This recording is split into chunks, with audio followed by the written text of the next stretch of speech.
Welcome to the Yeoman podcast. I'm your host, Geoff Graham. Today is the 21st of October.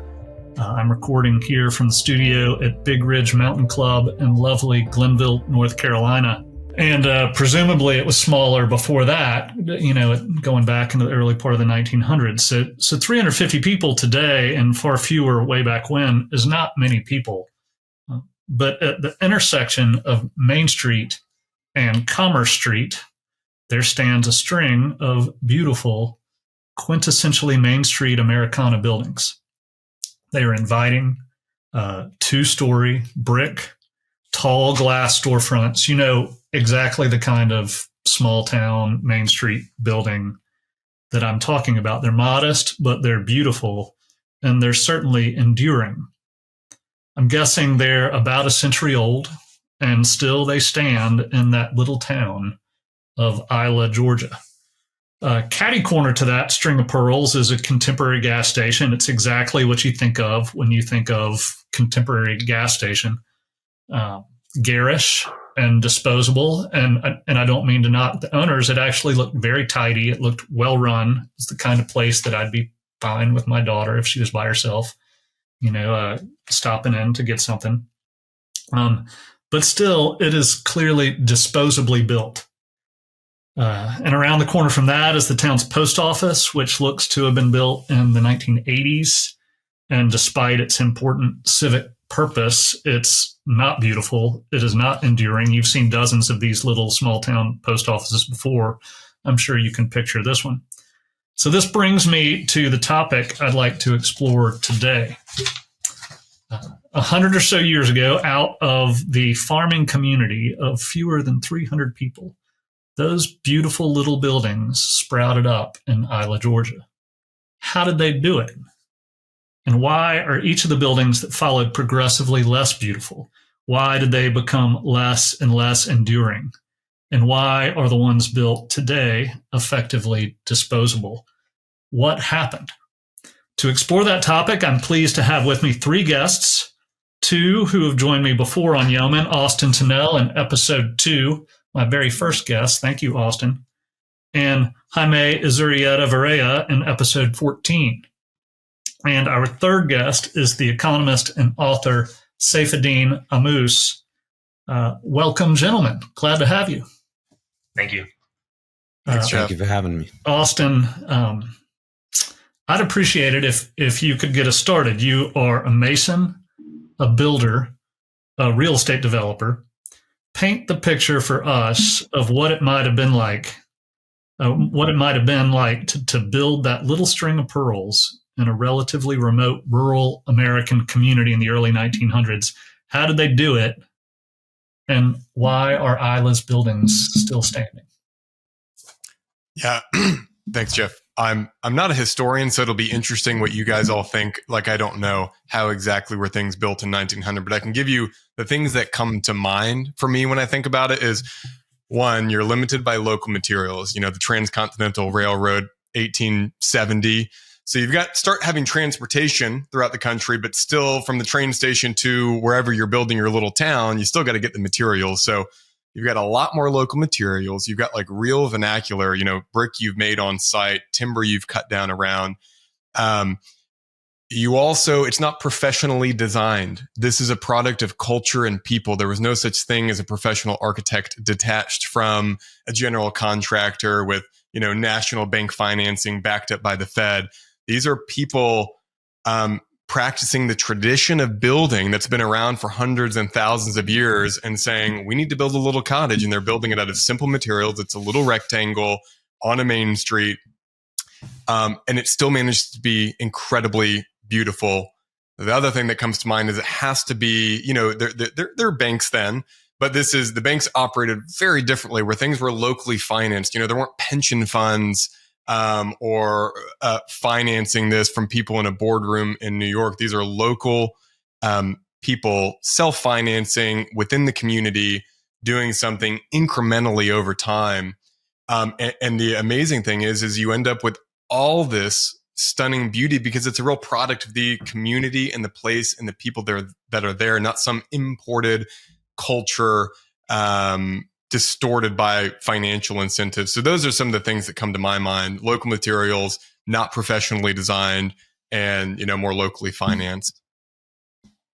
The thing I wonder about, and I see all that, like it's Georgia known for our red clay. Like they were all those bricks. They probably made those bricks right there nearby. Mm-hmm.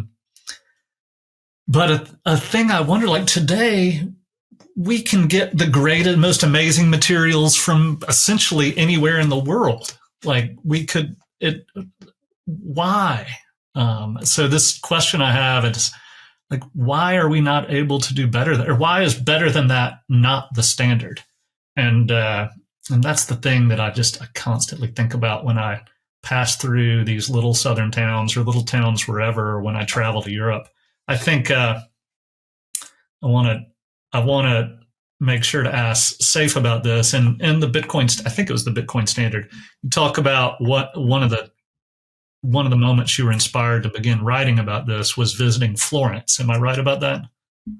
Yes, that's true. Yeah, and it's unusual in my read of economics for an economist to speak so much about beauty. And I think about this relationship to these little farmers. Not they were normal sized farmers, but these farmers in rural Georgia in 1910 or 1920. It seems like what they built there was intuitively beautiful, and yet it's so hard for us to do that now. And so that's the thing I want you guys to ask yourselves. Yeah, I mean, I think so. I'm not an architect. I'm not a builder, but I've lived in homes all of my life, and that's more than 40 years of experience in houses. So I do have some kind of familiarity with the topic, but that's not really where I get my main idea is really an economic idea, and it has to do with money, which I discuss in the Bitcoin Standard, my first book, and in more detail in the Fiat Standard. And it ultimately comes down to the impact of inflationary money. And so one very important thing that happened in 1914, around that time, is that the world effectively went off the gold standard. The few years around World War I, with the establishment of the Federal Reserve and European countries suspending the gold standard, and then the US suspending the gold standard, that really was the move of the world economy and the majority of the world's productive activity off of a gold-based monetary system onto a government money-based monetary system.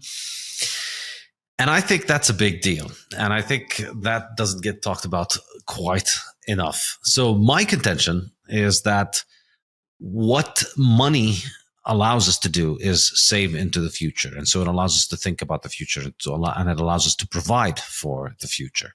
And so the better our money is at providing for the future, the better it serves the function of storing value into the future, the more it makes the future certain for us, the less uncertain the future becomes, the more we can plan for the future, the more we can think about the future. And this is the idea of time preference. This would enable us to have low time preference rather than in an uncertain future would lead to high time preference, valuing today much more than the future. Excuse me. Yes. Yeah, so the idea of time preference is that time preference is always positive. Everybody always prefers the present to the future. So if given a choice between having something today or having it 10 years from now, you would always choose to have it today. There's no situation in which you're indifferent between getting something today or getting it 100 years from now or 10 years from now or even 1 year from now or even 1 day from now. Your preference is always for the present. But the degree to which you discount the future is it varies between people. And so the better we are at thinking of the future, the less we discount the future. Effectively, we call that low time preference. It's low discounting of the present, low discounting of the future. So we favor the present, of course, but we only favor it a little bit. So the lower your time preference, the more you think of the future, and the more likely you are to act with the future in mind. So I think the ability of money to hold on to its value is like a control knob for time preference. That's the way that I think of it. And so when we live in a society in which everybody uses a form of money that's hard to make, that means that's good at holding on to its value to the future. That gives you a level of certainty about the future. It gives you a level of understanding of how you expect the future to be. And of course, there's no certainty in life, but there are degrees of uncertainty. And when the money is destroyed, when the value of the money is declining over time, you have less reliable ways of providing for the future. So the future becomes more uncertain for you. And so you're more likely to discount the future in favor of the present. The Bitcoin Standard podcast is brought to you by the Daylight computer. I love to work early in the morning and late at night or in the sun outdoors, but regular computer screens are terrible at these times and they strain your eyes. For years, I've wanted a paper-like electronic screen on a simple computer I could use to write. I tried several models, but none were very good. Now, finally, Daylight have delivered a fantastic full-function tablet with a paper-like screen that's easy on your eyes and great for outdoor use. I've been using the Daylight computer to write my next book, and it is absolutely fantastic. And it has led me to invest in the company myself. Check out my interview with the founder Anjan Katta in episode 249 and go to daylightcomputer.com to see what it's all about. So I think this is a pervasive idea. Once you see it everywhere, because our degree of thinking about the future and discounting the future affects all manners of decisions. And I discuss this mainly from the perspective of economic decision making in terms of people's savings and people's ability to get into debt. And you see that when the money's inflationary, everybody's more likely to be into debt, whereas when the money's hard, people are more likely to save and to not get into debt, which is more of a low time preference behavior. But in the Fiat Standard, I explore the relationship with architecture. And I think I'd posit that this is probably one way of explaining the difference between what people think of as beautiful architecture in general and what people think of as ugly. And I should say these are highly charged terms. Many people would disagree with us. Many people say that modern is beautiful and classical is old. I think fewer and fewer. I think that that modernism has jumped the shark, so to speak. Yeah, I mean, I certainly see. I certainly agree on that. So I should mention I have thought about this question, like, why are buildings not as beautiful? And I've felt like there are a lot of culprits from the introduction of modernism and kind of its capture of the architecture profession via the academy infrastructure policy, which lends itself toward cars more, and all kinds of other things. But it was listening to an episode that you recorded on the Bitcoin Standard with Michael Diamante. I'm not sure I know Michael via X, but I'm not sure I'm pronouncing his last name correctly, but we'll link to that in the show notes, which introduced to me this notion of how time preference was connected to architecture. And it was intuitive, made intuitive sense to me. Like when I'm working, I do a lot of things on my own for enjoyment largely. I'm not a great carpenter, but I like building things. But when I'm building something to serve a purpose that will only be temporary, I make zero effort into making it beautiful. And when I'm building something that is going to be there for a long time, and I want it to be there for a long time, I put a lot of effort into making it beautiful. And this notion of time preference and thinking about that gas station in Isla and comparing it with the handful of little two-story, not little, they're actually they struck me as large for a community of that size. That little string of pearls I described on Main Street and Commerce Street in Isla as beautiful. I think that was so early on. It was, I think, before infrastructure policy had affected things, and before academia had affected things, and before monetary policy had affected things.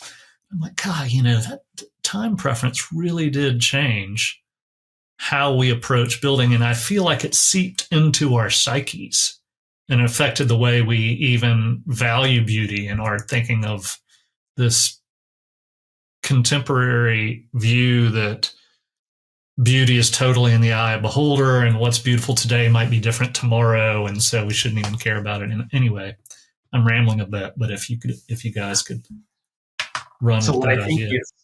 What I think is two things. Number one, we have ascending societies and we have descending societies. Ascending societies are building, and they are constantly looking for creative ways to make their lives better. And in that process, they make everyone's lives better. We are building up, we are ascending. And then on the other hand, we have the descending ones when we basically stop building. Architecture, I feel, is a manifestation of culture. Right now, we are having this debate. Right now, we are talking about architecture. We're talking about time preference. We're talking about how this beautiful string of pearls that you referred to in Isla came about in a society that was not thinking about these things.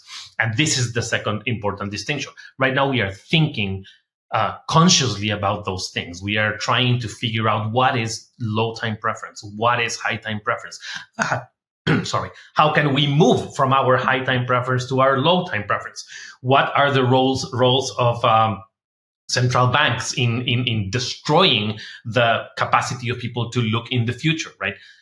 Before, there was none of that. Before, they just lived within beauty because the time preference, what it does, the time preference is it pervades culture. It becomes culture. People were not thinking like, oh, I have a low time preference, so I will build beautifully. Yeah, no, like fish in water. They're like, oh, correct, like fish in water. These are utilitarian buildings. Those people who build them, they were probably like Chuck Maron says, they were probably illiterate workers that had no idea about beauty, had no idea about architecture, probably had never in their lives seen a picture of the Greek canon for architecture and the orders or anything like that. They just had this sense of they live in this world that has this water in which they are swimming, the fish are swimming, and they just build it that way. These buildings were probably for a tailor, which he himself built.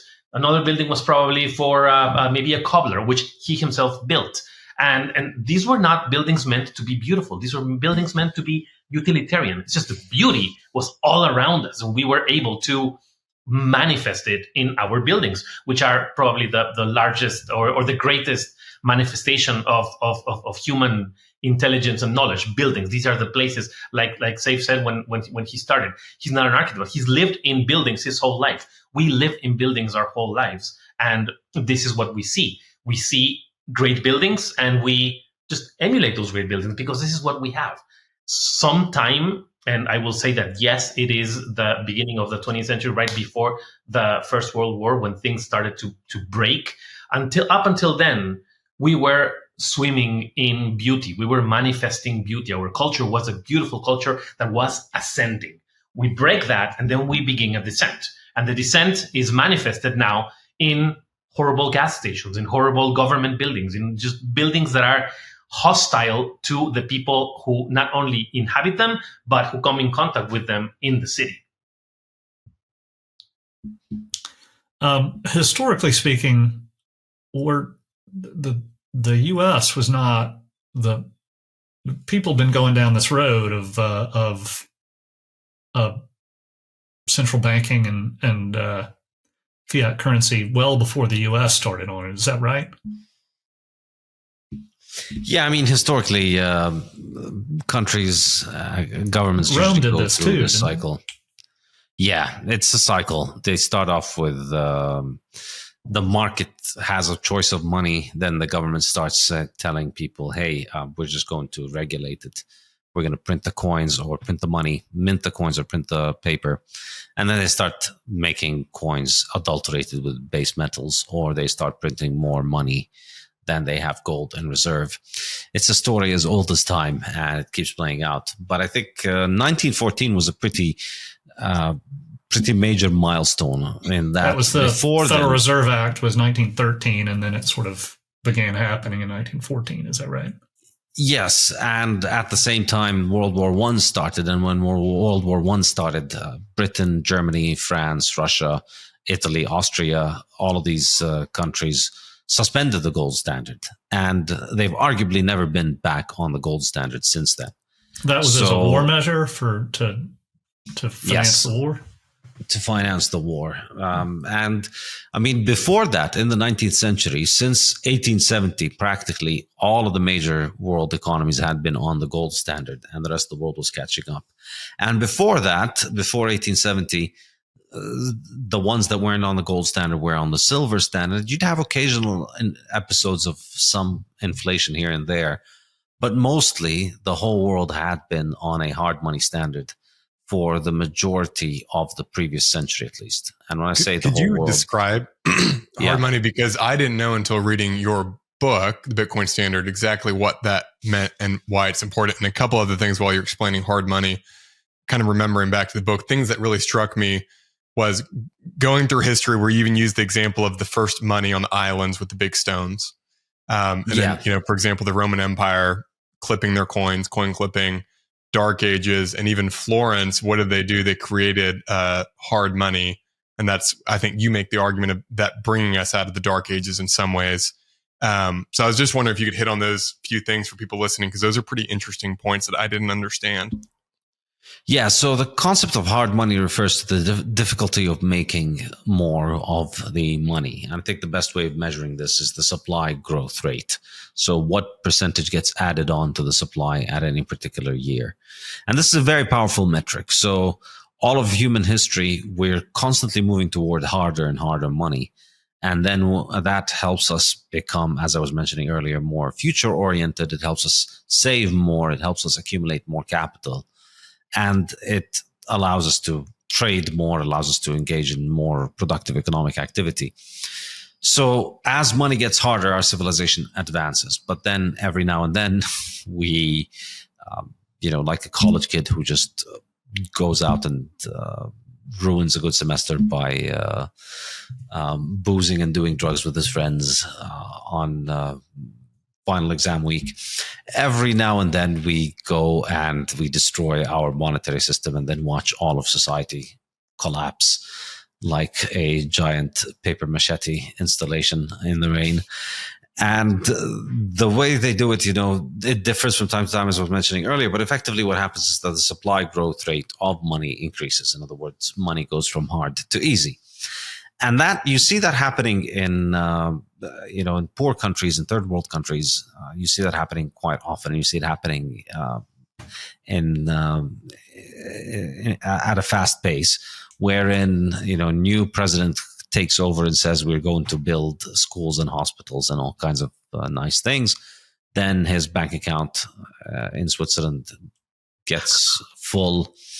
And all kinds of money is being spent on all kinds of things. And then prices begin to rise and then people get upset. And then there's a fiscal crisis and a monetary crisis and a foreign exchange crisis. And then there's a dollar shortage. And then they start locking up people for buying and selling dollars on the market, because that becomes a criminal activity, because you're buying at the real market rate rather than the rate that the government wants you to pretend believe. But that is... all of these things, all of the problems that you see on TV essentially are symptoms of the one economic problem, which is inflation. Everything is a symptom of inflation. The real issue is inflation. Once they start destroying the money, everything falls apart. Everything begins to fall apart. And all of the other economic problems are essentially a consequence of that. So unemployment, the destruction of the value of the currency, inequality, all kinds of issues you can really trace back to the destruction of the currency. So historically, we see that all throughout history, people just move to the harder money. And then when you have a situation where there's a harder money and an easy money, the value that is stored in the easy money gets destroyed and people move on to the harder money. And this is how the world ended up in the 19th century on gold, because gold is the hardest money ever, or was before the invention of Bitcoin, because gold's supply increases every year at only around 1.5% to 2% per year. So as much as can be mined. Is that right? Yeah, because the thing is with gold, it's indestructible. So we've been accumulating gold for thousands of years. So the gold that Cleopatra wore thousands of years ago may be in your wedding ring today, or in a coin of gold, a gold coin you own today. So because we have all of this supply that has been accumulating for thousands of years, even as we keep getting better and better and better at producing things, we can only add a tiny little fraction to the supply that we've accumulated over thousands of years. So every year's production is only around 1.5% to 2% of existing supplies. And that's effectively what's been the case for gold for about a century now. So because of that, gold is hard to make. It's hard to increase the supply substantively. And so people who use it as money benefit at the expense of people who don't use it as money. And so over time, everybody ends up using it as money. That's how gold becomes money. And now when people use it as money, they have the ability to save for the future. They have the ability to provide their future selves with economic energy, economic spending power. So under the gold standard, the people who built those nice houses in Isla that you saw, they could work a day's work, get paid in gold, or a month's work or a year's work, get paid in gold, put that gold under the mattress, and then only take it out in 10 years' time. And 10 years later, that same gold coin will have become more valuable. It can buy you more things. Usually in 10 years' time, it'll likely buy you more apples, more oranges. It'll buy you more of a house. It'll buy you more of a horse or a car at that time. Because we make more cars, we make more horses, we make more houses, we make more of everything at a higher rate than we make more of gold. So overall, not always, sometimes things do become more expensive, but overall the trend would be that the purchasing power of your gold coin increases without it having to do anything. So you just stick it under your mattress, you keep working, you keep accumulating gold, and then you're able to provide for your future self. So this, I believe this is, and what I was arriving at my previous answer to the question, I think this can help us explain something about architecture, in that when the money that you have allows you to provide for your future self reliably, like gold did, you have the option of just holding on to the gold and then having that gold into the future. So if you're going to spend it on something, it's more likely that you'd want that thing to be there in the future, because if you don't buy the thing with it and you just keep the gold will be there. The gold will be there and it will appreciate. So it's more likely that you would want to spend it for things that are able to last, because the default option for you is that you have hard money that you could store it into so it can last. So if you're going to buy a house, it's more likely that you're going to want a house that's going to last. Similarly, and I think equivalently to that, your ability to provide for yourself in terms of saving makes your discounting of the future lower. And because you have a low discounting of the future, you care about building a house that lasts for a long time. Whereas when your money is broken and your money doesn't allow you to save effortlessly for the future, you have to go into the stock market casino and you have to learn foreign exchange and you have to understand what the central bank in Japan is doing, and you have to understand bond markets. If you need to basically have a PhD in geopolitics and economics and finance in order to just simply keep the value that you've already earned, which is what you need to do in the current fiat monetary system, then it's not very easy for you to provide for your future self. The future is uncertain, unreliable, and therefore you have a high discounting rate for the future. So when you're building a house, you are discounting very highly, very heavily, the state of that house 30 years from now. If your discounting rate is pretty high, then you're not going to care about what the house is going to look like in 30 years' time. So you're going to maximize for utility in a way that heavily discounts the future and prioritizes short-term uses. So I think, some of the ideas I have about how that affects architecture is that, well, why use the sturdy rocks that will make this house last for 500 years when you could use plaster and cheaper materials that can do the job for the next 20, 30 years, no problem. And then after 30 years, who cares? Right.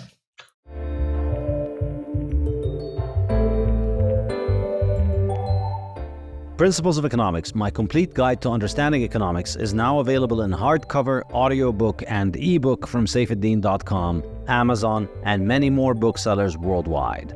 And now I am also teaching a course based on this book on my website, Saifedean.com.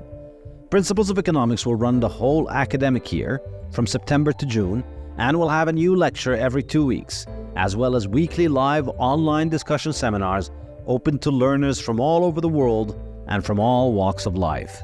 Whether you're a student, a professional, or a retiree, you are making economic decisions every day, and this course will arm you with the wisdom of centuries of economists to improve your economic decision-making. You'll also get a free book of Principles of Economics if you sign up for the course. Go to Saifedean.com and sign up now. So a thing that I have trouble wrapping my head around is that I get. And I feel like there's an explanation somewhere in there for why, despite the disposability of newer construction, real estate values are generally, people are wanting to put their money in real estate. Real estate's appreciating generally, and I feel like that has to do with supply constraints from the regulatory environment, but I don't feel like that's a complete answer to the question. You have a perfect storm. Like, you have the economy. What the economy is doing is turning the dial on the, like Saif says, it's turning the dial onto the higher time preference. But also, we are over-regulating everything. And I have this meme that whenever someone talks about how Europe has achieved this sort of regulatory environment, whatever, the meme is a Venn diagram.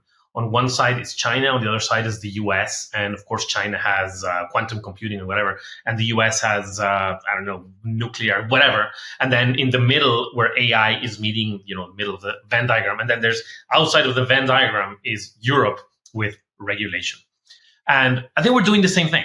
I think what we're doing is we're creating this box in which things just cannot be built because we are maybe not even thinking that we're doing it, but because we see the affluence of society, we see how far we've come, we see, and we have basically solved most of our problems. We only have the top of the problems to fix.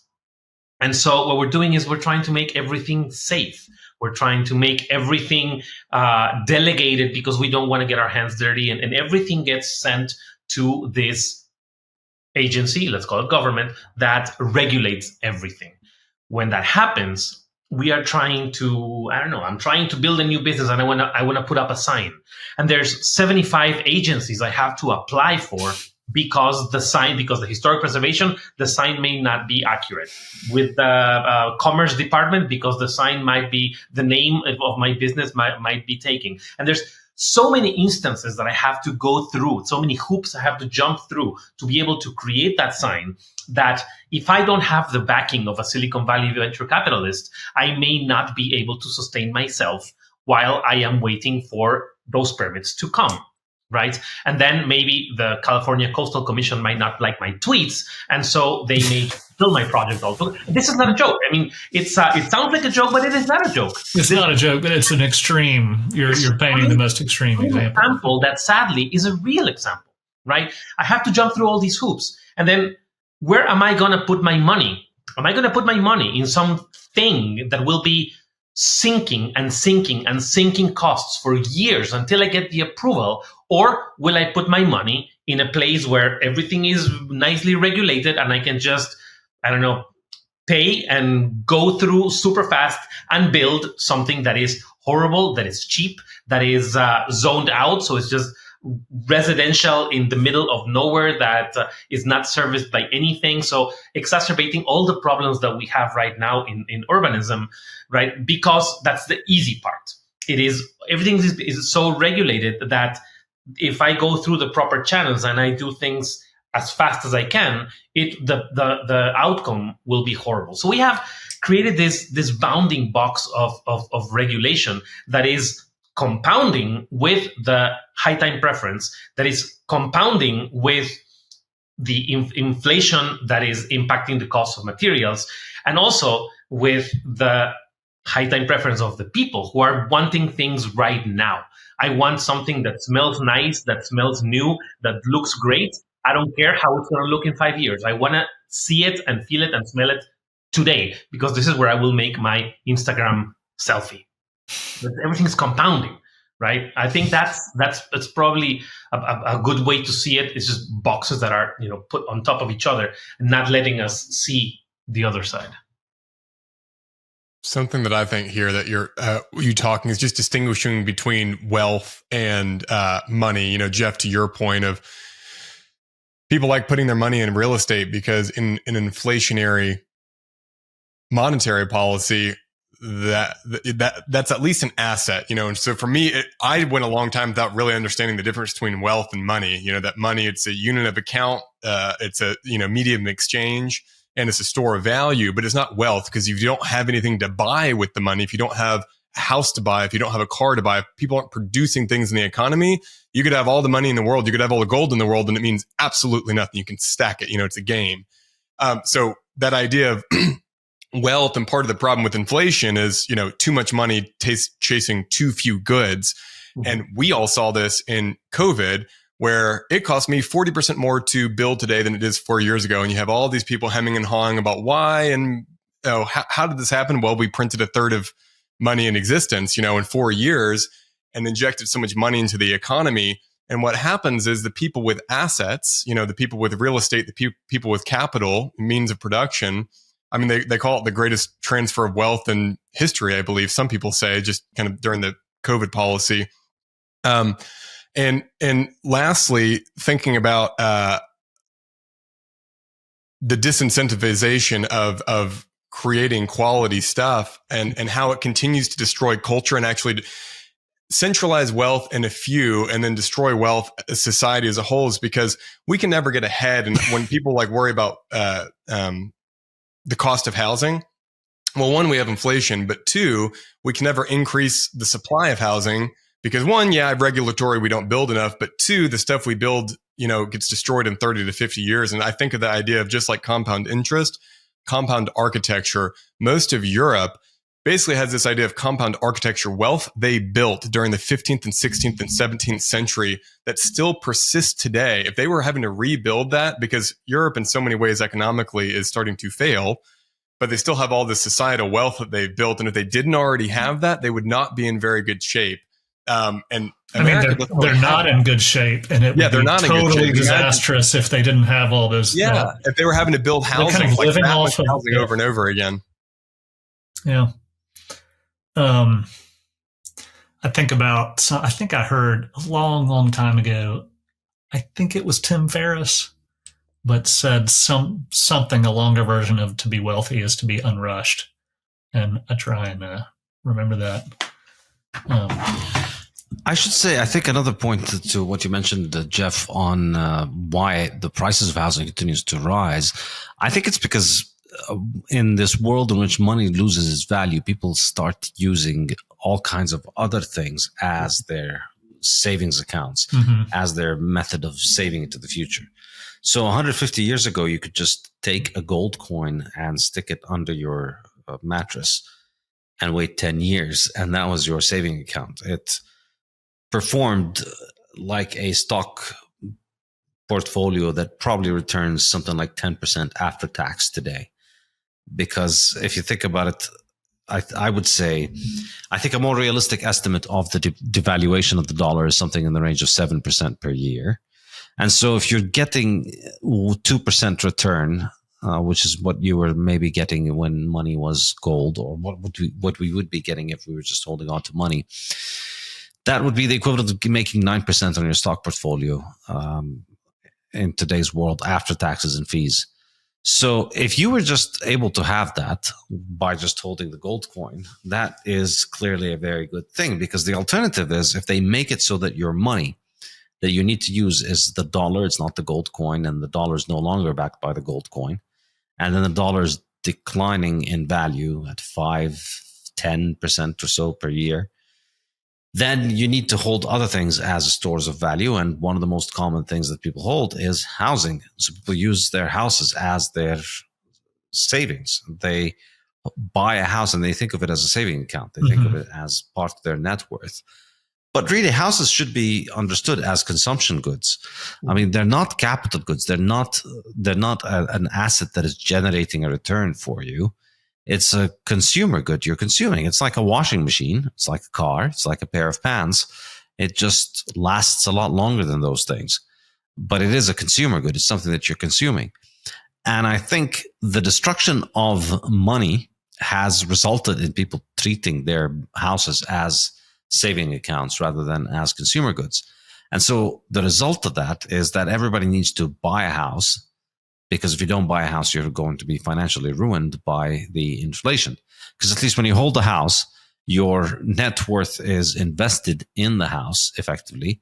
And houses are harder to make than money. So they appreciate more, or they appreciate in terms of the dollars. So it looks like it's an investment that's making you money because the value of your house is going up. But in reality, it's just the value of the dollar is going down, and all that you've done is that you've used the house as a way to escape the inflation. So you're better off by doing it because you've avoided the inflation. So instead of having, say, $1 million in a bank and you watch the $1 million lose purchasing power every year, you buy a house with $1 million, and then every year the house goes up in dollar nominal terms, although likely it's not really going up in real terms. It's just that the dollar is declining. So next year your house is worth $1,050,000, and then the year after that it's worth $1,120,000, and so on. So it looks like you're making more money, but really you're just they're making more money, and your house is not declining in value. So it makes sense in this situation to think of houses as financial assets, because it's a better deal than putting your money in a bank account or putting your money in government bonds and watching them get destroyed, as has happened over the last couple of years. And that then means that when your average 25-year-old, 30-year-old is looking to buy their first house, they're not just out there competing with other 25, 30-year-olds of the same socioeconomic status and same neighborhood looking to buy a house in that place. They're also out there competing with all kinds of people looking for an alternative for a saving account. Somebody who's now 60 years old and already owns a house and doesn't know what to do with the rest of his money and is not sure about putting it all in stocks and decides he's going to buy a house and rent it out as a way to generate income, because that's better than putting the money in a bank, or better than holding cash, or better than holding government bonds. And so he buys the house and rents it out to the 25-year-old. Now, he has no business being in the business of being a landlord. He's not a landlord. He's a dentist. He's an architect. He's doing some other business. He doesn't want to have to run a rental property, but he does it because it's an effective way of beating inflation. And the result of that is that your average 25 and 30-year-old gets priced out of buying a house, and all he can do is rent the house. So I wonder how much of that also ties in with the discussion of beauty, in that you're building these things as financial assets rather than as homes and as consumer things goods. You will use. Yeah. Related to that, we are in an environment I may describe that is the regulatory climate makes it very, very difficult to create new product, and the climate for saving is such that people are looking for reliable stores, reliable places to store their money. And so when you, and I'm trying to talk through this, I'm not sure this is right. And so the people who are in the business of building, who are proficient at navigating the process, which is a very difficult process, and real estate developer. Austin is as well. It's super. I think it's more regulated environment than the medical industry. Honestly, I think it's really, really, or maybe comparable. But so people are, they have assets, they have money they want to put somewhere. And so there's more that is going into housing than would otherwise go into housing.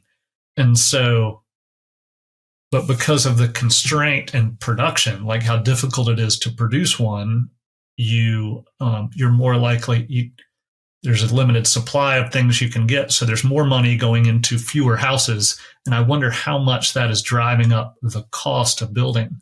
It is just like insanely expensive to produce structures. And I think about that little town of Isla, where these guys were farmers, and I'm sure they were good at their jobs. And I have family going back in rural Georgia, and they were all, kind of poet, preacher type folks, but they didn't have a lot of money, but they built these beautiful things. They could not, to do that today would cost way more than I would think they could afford. Is that thing, the constrained supply and the pressure to put money into real estate, those two things together, pushing up the cost of production? I think there's another factor. Okay, please. There's the factor that before buildings were allowed to have flaws. Oh, my house has a draft. So I just grab a piece of wood and I nail it, and draft is gone. Right now, you would actually go and have to buy a door that is rated for whatever hurricane forces, and the hinges have to be whatever. Totally. Yeah. And it has, of course, there is a law that obligates me to buy a specific kind of door, which was enacted with the help and funding of the door lobby. And I have to go and buy that door. It's going to cost me $3,000, and I have to put that door in my home, right? And and I cannot put the door in before an inspector has to come and look at the hinges and say, yes, you can put the door in, right? So there's this, I guess,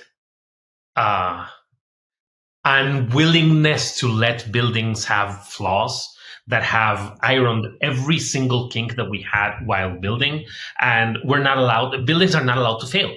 To conform to the standard building code, there's a lot of uniformity, which leads to standardization of material production, which and leads increased to complexity. Yes. Yeah, I mean, plumbing, electrical. Oh yeah, the window example drives me crazy. Like, yeah, it was not long ago where everybody built their windows pretty much on site. Like, certainly somewhere, it was not very long ago. And now between wind and energy requirements, and that the window must be rated, you must build windows of a sufficient scale that you can afford to have them rated, which means you're buying them from a factory or a retailer or a manufacturer that might be in Minnesota or something, but they're buying all their parts from all over the globe to produce all these things, because windows are super complicated now. Yeah, argon gas in between, totally. Yeah, I mean, right. Like, I think what you're saying, Jamie, is really important, that like allowed to have flaws, where I was just reading Chuck Marone's Escaping the Housing Trap, recently finished that. Oh, yeah. He was talking about, there's a lot of positive things that happened in the 19th century, because there was a lot of bad housing and people living in pretty terrible conditions. But part of the problem with kind of bringing everything up is like we live in the nicest housing ever, and then a lot of people can't afford it because it is very expensive to actually build, on top of the inflationary stuff, on top of the regulatory environment. The standard is actually like too high. I say this a lot about, I would rather see, rather than a complex stick frame house, I would rather see a less energy efficient concrete block house. Super simple, nothing else to it. A little mini split on the wall. Is it super efficient? No. And maybe it's only 65, varies between 65 and 80 degrees even. But how much longer that would last, you wouldn't have mold issues. It would be cheaper to maintain. But we get in our way a lot, especially with things like energy efficiency. So everything inflates. Money inflates, regulations, complexity, standards inflate. Right.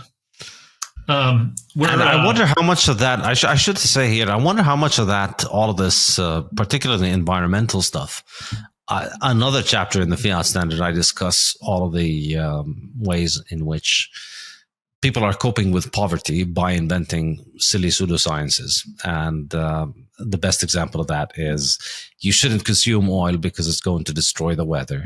You shouldn't eat meat because it's going to boil the oceans or something like that. So this notion that meat and hydrocarbons are going to destroy Earth because of destroying the weather or something or the other, I mean, it's completely fictitious, nonsensical, pseudoscientific, primitive. It's nonsense. It's no different from the societies we like to mock. It's kind of Malthusian, right? Like, where does there's a lot of that out there. Like, where does that desire to, like, human existence is bad, where does that come from? I think it's inflation cope. I honestly think it's no coincidence this stuff started to pick up in the 1970s because it was a way of trying to explain why we're running out of all of those things. Well, we weren't running out of them. They were just becoming unaffordable because the money was destroyed in value. So the prices of commodities went up enormously in the 1970s because in the 1970s is when the last link was severed between gold and the dollar. So they went off the gold standard arguably in 1914, 15, 16, something like that. But the complete divorce was in 1971. That was when it was completed. But then in 1971, that's what led to the big surge in prices. Before that, it was a lot more gradual. But then 1971 prices increased. So then you get this idea that, and remember, initially in the 1970s, it was all about we're going to run out of all of those things. There was a population crisis. We had a population bomb. The Earth was going to suffer famine because we don't have enough of those things. Then in the 1980s, when inflation slowed down and prices of those things normalized and they stopped rising so much because we stopped having such an inflationary dollar. During that point, the doomsday cult had to shift their messaging because clearly we aren't running out of everything, but they shifted their messaging to we have too much of everything. And because we have so much of it, we're going to burn and destroy Earth by consuming so much of it. So notice the conclusion is the same. The conclusion is that you should cut down on these things, but the rationale is the complete exact opposite. And depending on where we are in the inflationary cycle, the hysterics and primitivists shifts from one to the other. But the idea for me is that essentially inflation makes the essentials unaffordable. And so energy becomes less and less affordable. And so the focus is, all right, let's get you on a windmill solar panel thing so that you don't have to be buying fuel so that the inflation doesn't show up. That's essentially the motivation for most of what passes for science when it comes to energy and sustainability and climate in modern fiat American universities and around the world, I should say, not just the US. But I wonder how much of that is also the case in terms of building. I mean, the reason that we need to impose such stringent insulation and wind regulations on buildings is because we're trying to save on energy costs because energy keeps spiraling out of control. That's the pretense. Inflation. That is the pretense. Yeah. Yeah, and I think too. That's a product of inflation. I mean, I wonder if we hadn't really had this kind of inflation, then it's entirely conceivable for me that we would be consuming significantly more energy than we currently do.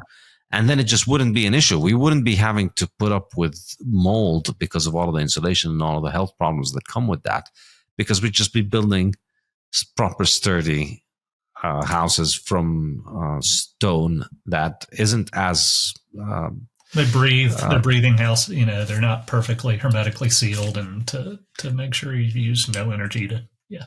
Yeah, but you still use a lot of energy, and you can because, well, energy is just quite literally the scum of the earth. It's coal and gas and oil that we take out of the earth, and what's better to do with that thing than just burn it to meet our needs?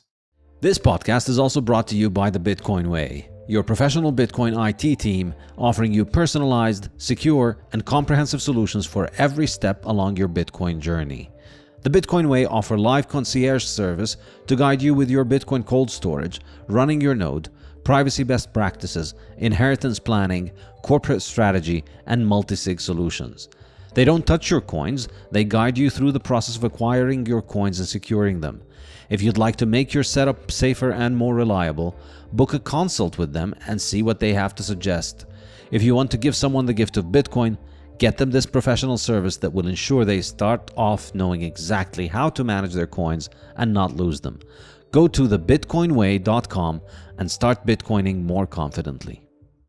The Bitcoin Standard podcast is brought to you by thesafehouse.com, my independent publisher and bookshop, selling the best Bitcoin books in high-quality cloth hardcovers built to last for generations. Most books these days are pretty fiat. They're flimsy and they fall apart quickly, and I did not want that for my books, so I set up the Safe House especially to provide you with beautiful, long-lasting classic cloth hardcovers you can proudly pass down for generations. You can get copies of my 3 books, The Bitcoin Standard, The Fiat Standard, and Principles of Economics, and you can also get copies of Lynn Alden's Broken Money, Parker Lewis's Gradually Then Suddenly, and Matthew Lysiak's Fiat Food, to which I contributed a few chapters. We now offer bulk discounts so you can buy books for yourself and for the friends and family you'd like to learn about Bitcoin. Buy any 2 books for $50, any 5 books or more for $20 per book, and for more than 50 books, it's only $15 per book. Go to thesafehouse.com, the SAIF house.com, where you can get all of these books in high-quality cloth hardcovers, delivered worldwide, and get 10% off for paying with Bitcoin. Related to that, I wonder if it's a consequence of or a reason for a lot of this. I see in the window example, for energy efficiency or whatever, I see a lot of institutionalization of everything, like centralization and institutionalization of all the processes and the production, and less distributism. So a consequence of the energy requirement or the energy, the fear over energy, a consequence of that is, well, we need to make the super complicated windows. We have requirements for super complicated windows that can really only be met if they're produced at scale. And so that can, then now your carpenter's not building your windows. It's you're buying your windows from a private equity owned or publicly traded window manufacturer. So it's no longer a carpenter that's in that process. And there's many steps in that supply chain. But also on the energy side, like, yeah, you can't. Energy is we have ever more complicated ways of creating energy, say through solar or giant wind turbines or whatever, which by their very nature, solar you would think would be a distributed, way to generate energy, but really to create a solar panel is so complicated. It's actually you have to buy solar panels that are made by big manufacturers or whatever, and now we have giant solar fields that are.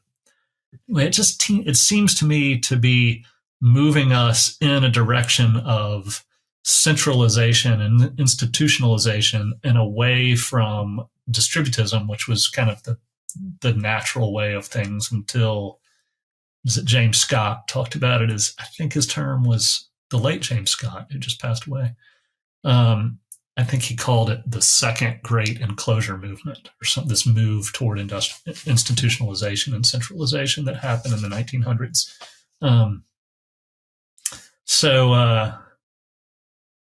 is it, I guess fear is, this fear is bringing us towards this, the desire to have it all controlled and predicted is causing us to lose our beauty and affordability. Is that right? But I do see disruption, and this I think is great to notice, is that you have your Amazon and your Google now moving towards nuclear. And right. the fact that you have enough incentives for a private company to invest in nuclear energy, which is probably the cleanest and the most efficient form of energy that we have right now. And on the other side, you have the wind and solar, which needs massive suicide. I'm going to say it's a Freudian slip. Subsidies for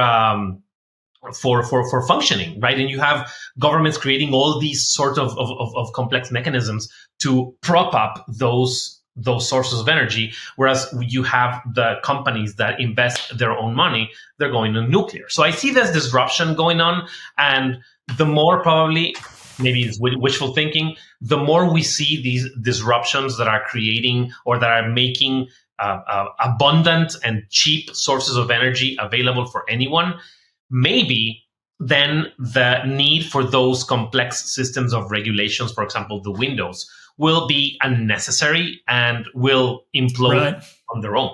Yeah. You know? I do think, like, because of AI, crypto, and all the push for electric cars, solar and wind are kind of like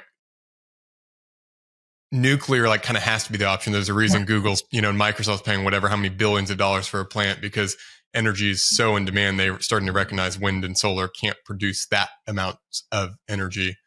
On nuclear, go ahead. Can I ask one more thing or touch on one more point? I guess I'm in nuclear, even massive centralized power production, and yet it is there. Technology is known to us to do safe, small scale, regional and local nuclear production and via molten salt reactors, but it's illegal to do it. So there's tons and tons of investment going into not building small scale molten salt reactors, but getting approval to build them. We still can't build them yet, but it could be that nuclear 20 years from now is powering this community right here from a safe facility that's the size of a tractor trailer.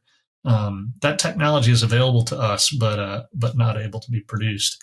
That would be amazing. And as you say, or one of the two of you said, or Austin or Jaime, that when we have energy abundance on a small scale, we'll be detached from a system that's sort of pushing us toward centralization. Correct. Yeah. Yeah. Austin, I interrupted your question there. I just had a question for Saif. We're talking about inflation, and even, you've been mentioning you could keep your gold coin under your pillow and it'd be worth, 10% more or whatever annually for 10 years. Isn't the argument for inflation that, in modern economists is that, yes, that's part of the point, is it incentivizes investment. It incentivizes people to go do productive things with their money rather than just hoard it under their mattress, which does produce more wealth as a society. So what's your counter argument to that? Because I can see the logic in that. Yeah, the argument is that if you take away people's ability to save by destroying the value of their money, then they're just going to have to consume that money or invest it. And you want consumption and investment, and you don't want saving. That's kind of the, if you read through the complicated math that they try and present in those models, this is ultimately the idea that saved money is just sitting there, it's doing nothing.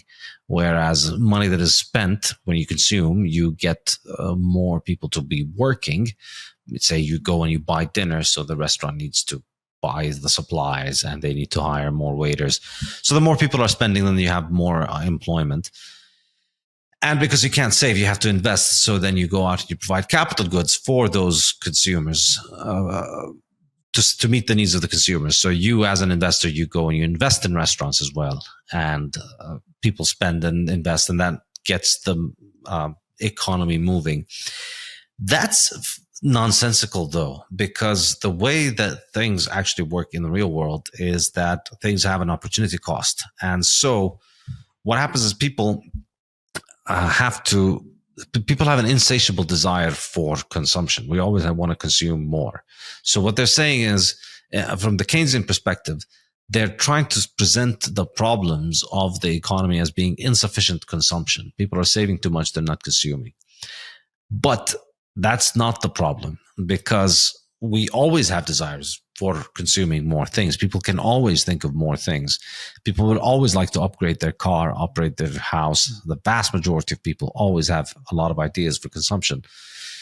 The issue is not that there isn't a desire for consume. The issue is that there is a trade-off between different options. And the option is between consuming today versus consuming tomorrow. So yeah, you can buy a better car today, but you could just make do with the current car that you have and keep saving so that in 5 years' time you can buy a nicer house or something like that. So it's because people are trading off these choices that they decide to forego consumption. And when they decide to forego consumption, what happens is they take resources away from consumption and they save them. And then the more resources are saved, the more resources are available for investment. So investment only comes about because of people saving in the first place. And destroying the value of money destroys people's desire and an incentive to save, and so reduces the amount of capital available. The Keynesian idea is that we could substitute for that by destroying the value of money, so then we just force everybody to save. But all that you're doing is that you're destroying the value of people's savings. You're taking away people's ability to provide for their future. You're undermining their financial security. And you're generating all kinds of economic activity that should not be there. I mean, there is a very naive understanding of economic activity wherein it's viewed as being good for its own sake, regardless of the value of the output. Whereas in reality, we don't value economic activity because it's good to have people working. We don't want to work for the sake of working. I don't want to work just so that I could count as a working person. I want to work for the outcome that comes of it, from the production. And what determines that outcome and the production is how people value it. It's not some abstract blob of economic GDP that we churn out by the hour. And then the more hours you put in, the more economic GDP you get. If you get 1 million monkeys and you try and make them build an airplane, it doesn't matter how many working hours they do, they're not going to come up with an airplane. So it's not about the quality, it's not about the quantity of resources that we dedicate towards economic production. It's about the it's about the quality and the value that people attach to economic production. And the value of economic production is subjective. So what determines that is people's own valuations. And that's what determines how they allocate their resources between saving, consumption, and investment. And so in a world in which the money is hard, the money is constantly appreciating. So people are able to save more. And the more they save, the more they make resources available for capital consumption. So if you're not consuming things, if you're not spending your money in a restaurant, the fact that you're not spending that money in the restaurant means the restaurant doesn't hire the marginal worker. So the marginal worker instead goes to a factory. And equivalently, your money, because you have a bigger saving account now, you're more likely to lend out some of that money to the entrepreneur who's going to build that factory. And so by disincentivizing saving, they're really disincentivizing capital accumulation. You're not incentivizing investment, you're disincentivizing it because you're taking away the pool from which capital comes from is saving. We have to first delay gratification in order to be able to consume. And so what is happening is you're destroying the value of money to the future. You're forcing people to spend on things that they don't value as much, because the alternative is that you're going to hold on to a money that's going to be devalued. So you're taking away from people the ability to have financial security, and you're forcing them effectively to spend it on crap that they don't value as much as financial security. And how do we know that? Because if left to their own, they would have valued saving the money for the future more than the thing that they spend on. So the Keynesian conception also views it in a kind of aggregate manner, wherein if we're not spending enough, then the restaurant is going to fire all the workers. Then the workers will stop spending enough. So then they will stop buying from your t-shirt shop. And then you are going to fire your workers. And then they're going to stop buying from the other restaurants. And then there's a big giant recession everywhere. And the way to fix that is to increase the spending. But this is, of course, nonsensical, because the decision to buy and consume is marginal. People don't just stop consuming overall, because why do people need to consume? We need to consume to survive. You need food to consume. So we don't need to have our money destroyed in order for us to figure out that if I don't eat today, I will starve tomorrow. That's really what it comes down to. People need to eat to survive. People need clothing to survive the winter. People need a roof over their head to survive. Those are things that most human beings have figured out on their own, and they don't need to have their money destroyed, because no human being will say, you know what, I'm not going to eat for the next year, because if I save all the money for a year, then I'll be able to get 2% more cheeseburger next year. So I'm going to pass on the cheeseburger today so I could get 2% more.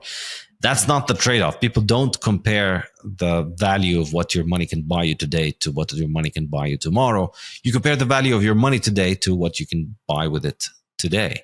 And so you value not starving more than having an extra $5 in your saving account. So you buy the cheeseburger, even though you know that you could get it at a lower price next year.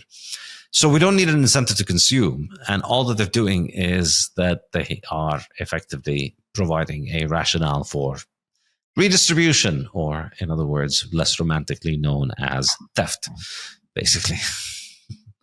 I've never connected real quick, just the inflation kind of creating a more service economy. How we've shifted the American economy to a service economy. We'll always hear that. I hadn't really connected that inflation and like this, the way you're describing it, is incentivizing more of a service economy, which is actually less, and an entertainment economy, which is inherently less productive. That doesn't mean we don't want services, just mean we're kind of too heavily weighted there now. Yeah. Sorry, Geoff. You were saying the same thing I was, and I was reminded. Have y'all read Brave New World recently? Have you gone back and reread it? Oh God, I need to. That's so good. The beginning of it opens in the hatchery, where they're making they're incubating all the babies, and Mustafa, I think it's Mustafa Mond, who's the world director or whatever. Like, he's answering questions. He walks in, and all these students start asking questions about like why we do things a certain way we do. Why do we condition the various castes of society to do certain things? And he has a long. Aldous Huxley's so brilliant.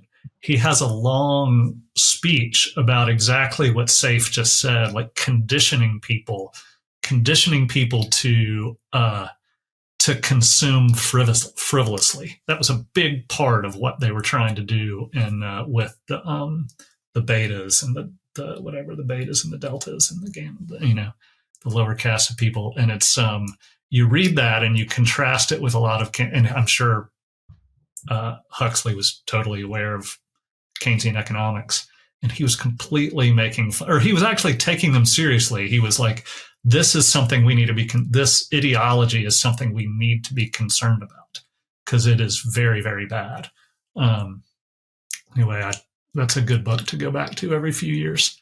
We have been bellyaching, and I would very much like to pivot in the last bit of time we have together to say, like, I think we've been describing why things are the way they are and how they came to be the way they are and how it affects us to have the water that we're swimming in changed to the way it is now.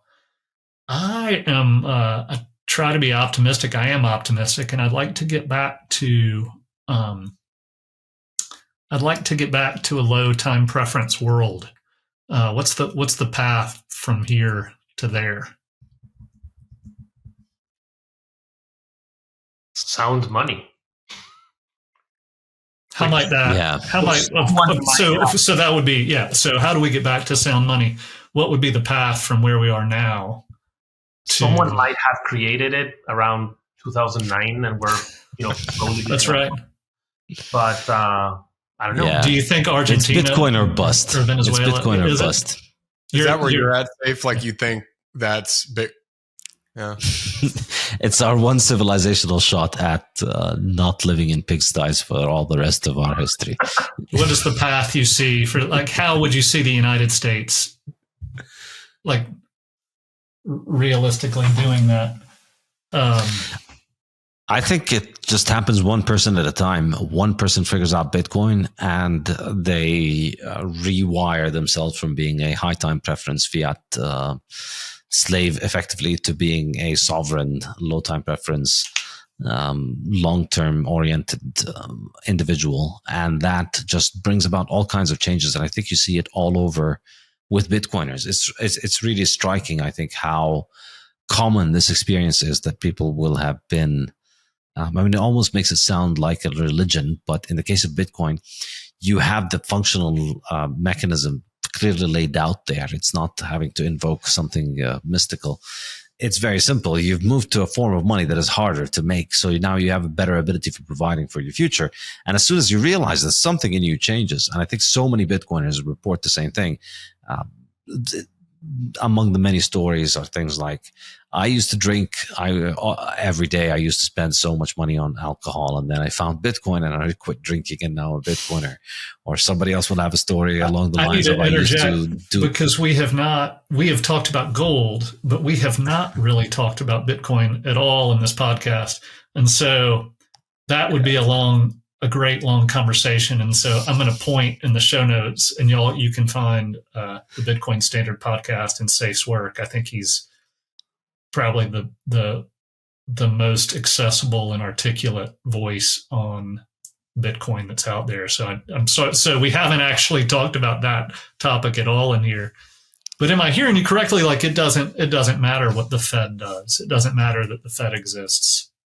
We can chart our way toward that path independent, or Bitcoin enables us to find our way toward the irrelevance of the Federal Reserve. Is that right? At some point, the dollar collapses. I'm not saying I think it's going to happen in the next 2 years, or 5 or 10 or 20. I don't know. But when you've got $35 trillion of debt, and we just added $500 billion over the past 2 weeks, I mean, there's only so much longer that the world buys our bonds, right? I would think like there's just at some point there is a tipping point of no longer the reserve currency, and that starts to make a path for Bitcoin. Does anyone think that? I don't know.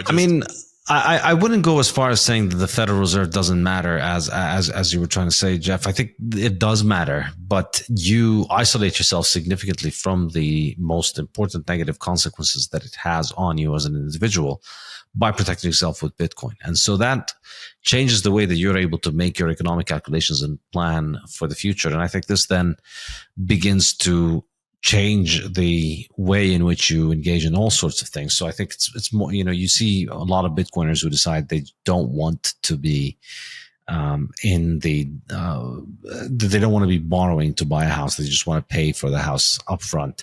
And I think you'll see more and more of that. People just have a form of money that they can hold. So they save and then they spend from that money. And then you'll see, I would imagine, more and more of a concern for the future in architecture. And so you'll see it develop in small little pockets of individuals, and then they start gravitating toward each other. And, everybody else is going to be getting robbed by their central bank, whereas Bitcoiners are not. And so there's only one end point to this game is the Bitcoiners keep doing better, and then everybody joins them or perishes. I think people will have the good sense to join.